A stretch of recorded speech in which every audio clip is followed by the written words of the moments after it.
Emirates, while also striking civilian hubs, including Dubai and Doha, sharply raising fears of a broader regional and international fallout. Now, what are we looking at in terms of the areas that were targeted? Let's quickly get you about the key US assets that have been targeted by Iran as on February 28th. The first, of course, is Qatar, as we were just discussing, which is on the other side of the Straits of Hormuz. There's also, of course, other areas, including Kuwait, which have been targeted as well.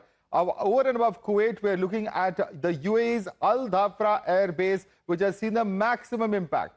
Bahrain's US Navy 5th Fleet Headquarters also being targeted. In Iraq, the Ain al-Assad Air Base or the Erbil Air Base also being attacked. In Saudi Arabia, it was near Prince Sultan's Air Base area that we saw the attack take place. In Jordan, it was the Muwaffaq al-Salti Air Base that was attacked by Iran. So these multiple US bases apart, multiple civilian targets have also been seen.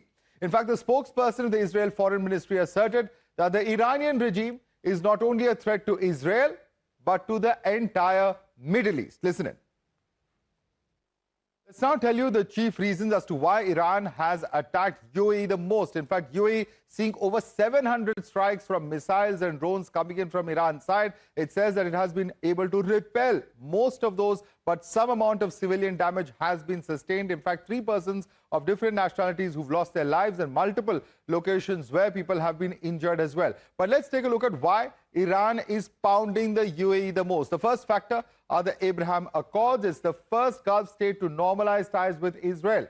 Israel's largest Gulf trade partner as well, with $3.2 billion of trade that's done with the UAE. It's maintained ties with Israel despite the Gaza fallout. And that's something that's certainly not suitable. The second factor, it's a strategic United States partner, the 11th largest US defense customer by value.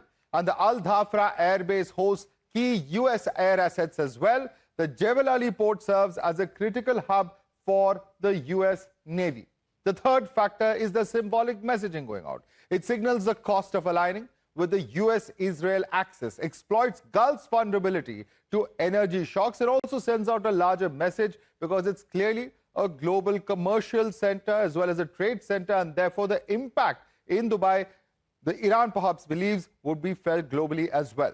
Now, with the intensified attack of Iran, clearly, of course, we're bringing you the UAE air defense systems that have been proving its mettle through the course of the last several days, or last 24 hours, I beg your pardon, because it is, in fact, UAE's air defense system that has protected it.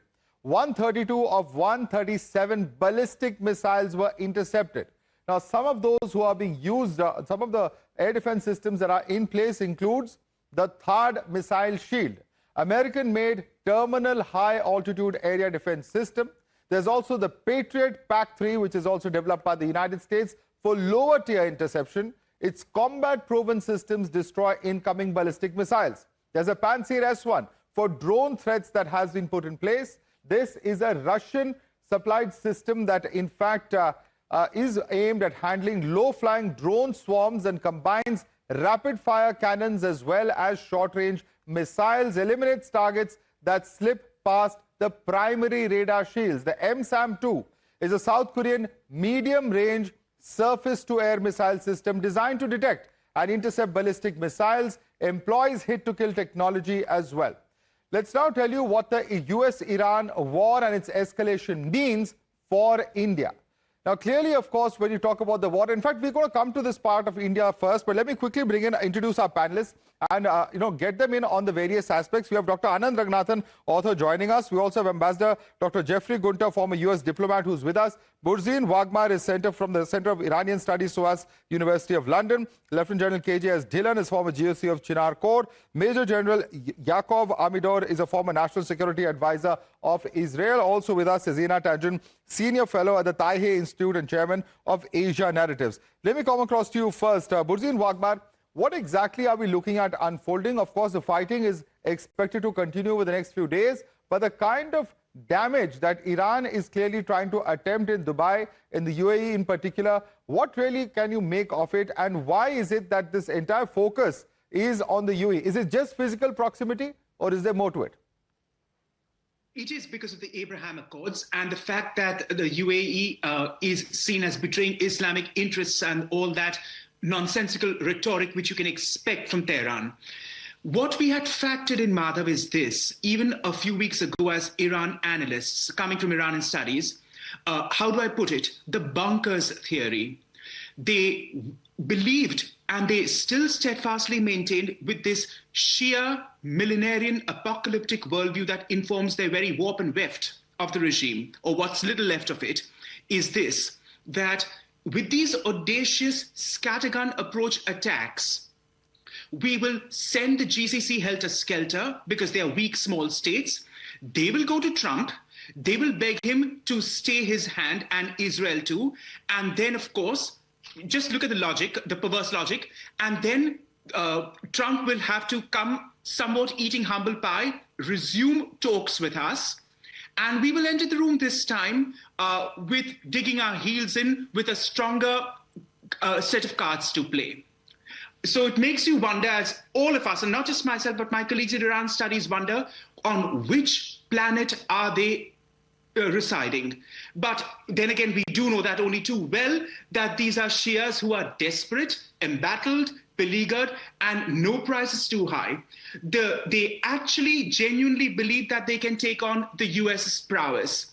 They actually would believe, and they have the skills to do it, for example, mining the Persian Gulf waters, at which they have past masters during the Iran-Iraq war, or even now, or with kamikaze sub-boat attacks on any US naval destroyer, for instance, that would be a resounding victory. But if the latter were to take place, this second hypothetical that I just put out to you, you can be sure they're not dealing with just any American president, but Trump. Okay. And all hell will break loose, which is not to say all hell hasn't already broken loose in the last 24 hours. They are itching to be annihilated, and it will come their way. Okay. And quite frankly, what Trump and Israel are doing is to correctly finish a job, because there is no Delcy Rodriguez sitting to take power in the next 24 hours. Okay. You can say that there let me bring in some of the other panelists as well. Lieutenant General Dhillon is also with us. Lieutenant General Dhillon, what are we to make of this sudden spurt of rockets, drones, etc. coming in from Iran?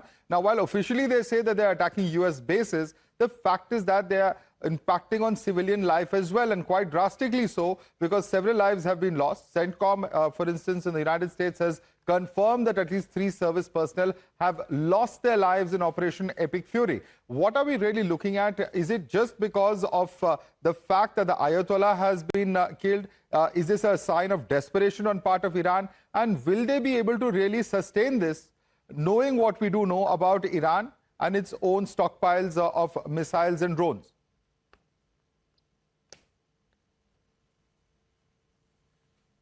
Good evening, Madhav, and good evening to the fellow panelists and all your viewers. Yes, what Iran is trying to do is, Iran is trying to hit the American bases and cause maximum casualties of man and material on the Americans.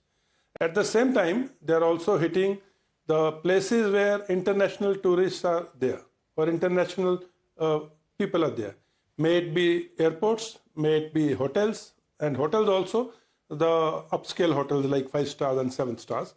And aim is very clear. Aim is to get these countries involved in the conflict, and thereby the blockade of the Strait of Hormuz was spoken about, and the oil going out of this Persian Gulf to be blocked, and then creating a crisis for the world, wherein the world and the GCC tell the world, or tell the Americans, okay, let's finish it off and let's somehow get over with it.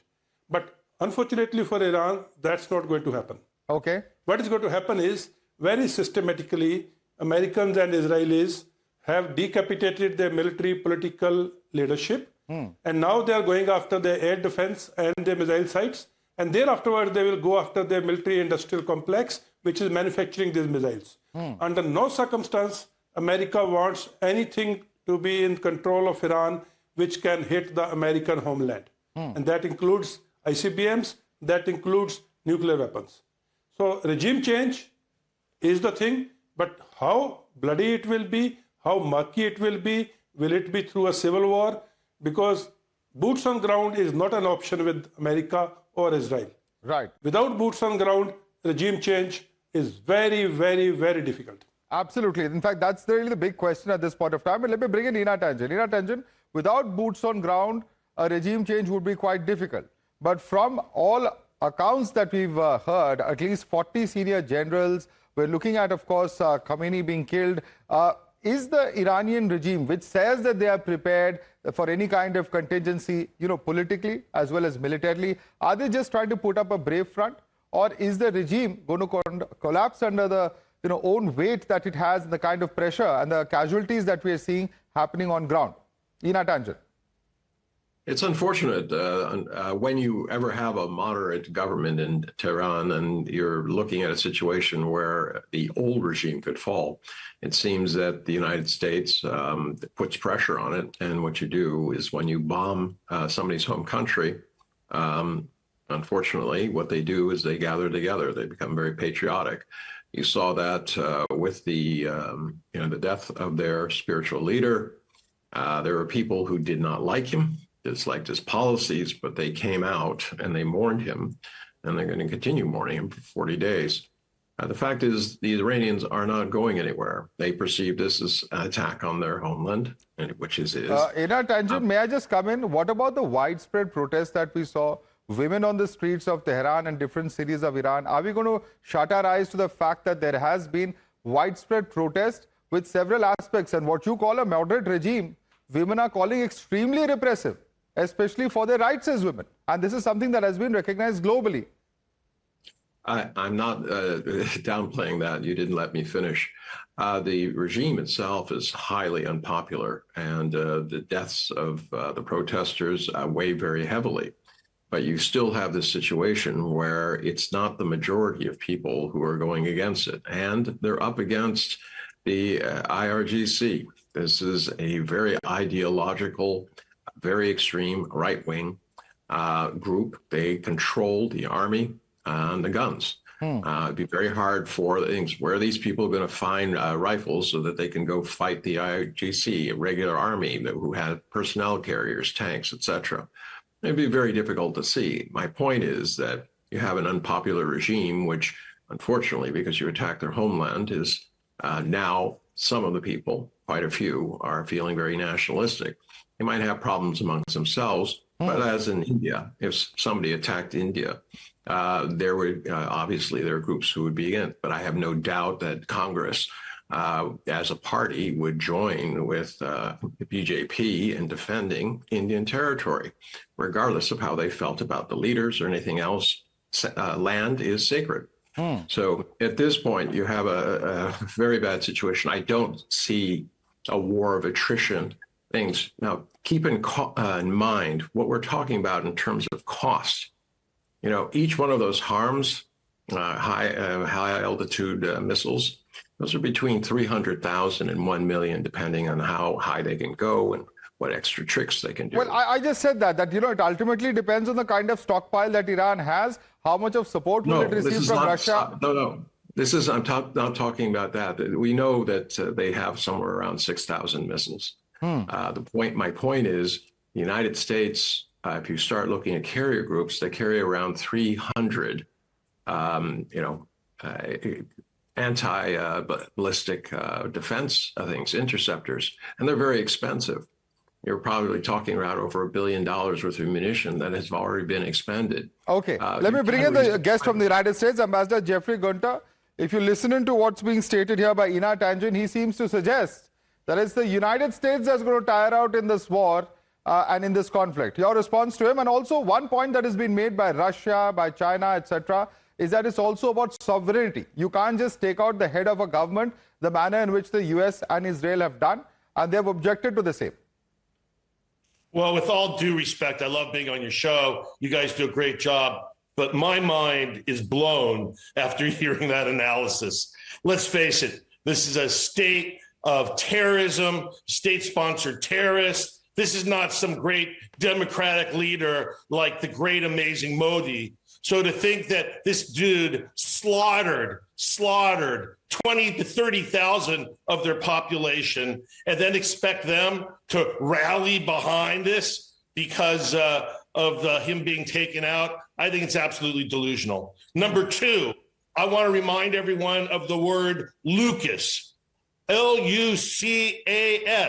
And you know what the L in Lucas stands for? Low cost, aerial, combative, drone that we use. We have entered a whole new era of military warfare. This is not about territory. Boots on the ground, I've been around the block a little bit. I bet you there's a couple boots on the ground running around Iran right now. And if you don't agree with me, why don't you go ask Mossad?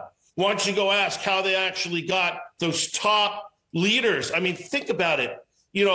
Fool me once, shame on me. When it came to Hezbollah, they did fool me twice. Fool me once, shame on you. Fool me twice, shame on me. The Israelis were able to get the Hezbollah leaders to aggregate together in one room and poof, got rid of them. And guess what? Deja vu all over again. They did it again with the Iranians too. They got the top Iranian leaders in a room together and poof, they were gone. So let's have no delusions, misunderstandings. I understand what goes on in the lead institutions, but let's face it. The guy was a thug, in the words of my great friend and leader, President Trump. He is gone. And I'm not saying we're going to have flowers and chocolates and dancing in the streets of Tehran tomorrow, but I think we're in a wonderful place. The world is a safer place. Europe is a safer place. And India, with its great leader, Modi, is also in a safer place today. All right, let me bring in Dr. Raghunathan. We're going to come into the impact on India specifically speaking. But Dr. Raghunathan, what are we looking at? The big question at this point of time is the fact that you have, for instance, a huge set of people, tourists, etc., who are stuck across the Middle East. For India, of course, there's a huge number of Indians working over there, but larger implications of this, because we saw how the Prime Minister had been to Israel a few days ago. We saw how India has played a role asking for peace and again in this situation has demanded a de-escalation. But what really is the role that India can play in terms of getting that happening on ground? Good evening, Madhav, and good evening to my fellow panelists. First of all, yes, I would like to thank the previous panelists for putting the record straight. And I'm amused by one of your pro-China panelists, call him what you will, drawing an analogy of what Iran should do now as exactly what the Congress party in India would have done had India been attacked and BJP was the helm. It's completely misplaced. Modi has not slaughtered, more than 20,000 of his own people. Modi is not in charge of perpetrating large-scale international terror by proxy organizations like Hezbollah and Hamas, perpetrating large-scale war on other countries. So, to say that Iran is defending itself just like any other country would if attacked is preposterous. It was a dictatorial, despotic terror regime. And at the helm of that regime was Khamenei. Incidentally, I'll tell you what the Indian government should have come out by now is to have told its millions of Shias to stop portraying Khamenei as someone who should be eulogized. He is not the leader of the Shias. If at all the Shias, first of all, there is not like Catholics who have a pope. Shias don't have a universal one leader. But if at all that leader is there, it is someone in Najaf. He is the one who is there, Ali Sistani, who should be the legitimate moderate leader of Shias. So Khamenei was a despot and a tyrant. Let's get that out of the way. Right. Number two. Let me just get this. Amen. Thank you, sir. But let me also say this, that it is in America's interest, and they have planned for this to be a very short war. Because please remember this, America has not won a single long drawn-out war. I do not need to go back to Vietnam. Afghanistan is an example, because the moment body bags start to be discussed, and already 3 US personnel have been killed, the domestic discussions take over, and President Trump's hand would be tied. So I'm sure they're planned for this. The only way to denuclearize Iran would be a regime change. And on day one, they've hit the jackpot in that they have taken out the man at the helm of the affairs. It is going to be short and sweet. If at all, America is going to win this war. Major General Yakov, let me bring you in on this. The big question is, will this be a war of attrition or not? And that's going to determine a lot of things, because we've seen how conflicts can drag on like Russia, Ukraine, without any resolution in sight. Now, that Iran has literally spread it across to virtually all the countries in the Middle East, perhaps barring a few. The big question is whether the US and Israel will be able to ensure very quickly that the objectives that they had are met, because you may want a regime change, but you have a situation where the regime there is saying that we had a contingency plan in place, and look here, these are the people who are going to run the show now. Very short it is not going to be. It will not be very long, but it will not be very short. Because we have a lot of work to do to destroy the nuclear project totally in a way that will not allow the Iranians to resume it afterwards, to destroy as much as possible, and it is very, very big project of producing missiles, ballistic missiles, and hoping that by weakening the regime, the people of Iran will take the initiative to get rid of the dictatorship. We and the Americans, and no one authorized me to speak not on behalf of Israel and not behalf of the Americans, of course, but I believe that the Americans and us cannot make the job of the Iranians. At the end of the day, to get rid of this dictatorship should be done by the local citizens. They should do it.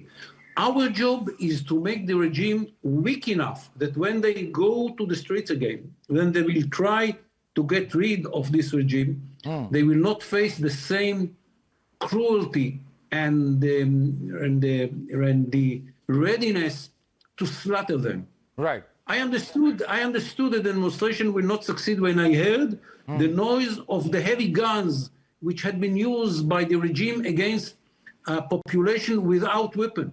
Right. Innocent, yes, the demonstrators against the regime, but they didn't have one Kalashnikov, and they used heavy guns. Right. That no one can stand against. So the minute that we, the Americans and us, will bring the regime to the level in which the people of Iran will not afraid from. On the show. That is the beginning. That is the beginning of the end. Quiet, Can we guarantee? on the set. Can we guarantee it? We cannot guarantee it.